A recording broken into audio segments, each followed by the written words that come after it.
Михаил Кабенко занимается пчеловодством практически всю жизнь. Еще будучи маленьким мальчиком, отец водил его на пасеку и обучал всем азам работы. Сам Михаил родом из Омска. В Якутию приехал по приглашению из-за особого интереса увидеть уникальную природу. Тут своеобразная природа, уникальная.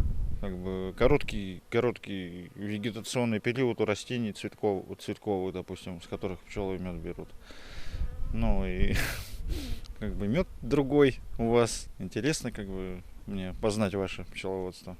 Михаил приехал в Якутск в мае и первым делом занялся развитием пчелосемей и с начала июля уже работает на выездной пасеке. Место сбора выбрано не случайно. Была найдена поляна, полная цветов кипрея, в простонародье Иван-чая. Это не запечатанный мед, вот это вот. Они начинают печатать, но они сейчас толком не печатают, потому что уже медосбор закончился. Мед зрелый.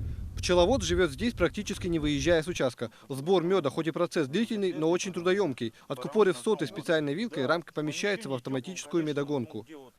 Откачивать мед желательно сразу же после извлечения из улья, так как через некоторое время рамка охлаждается и мед становится более густым и тяжелее откачивается.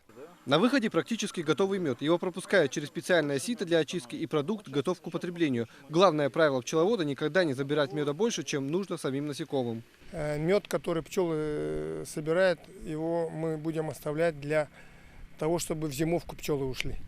С медом, со своим медом запечатанным для зимовки. Потому что пчелы зимой, они не спят, питаются медом, который заготовили летом.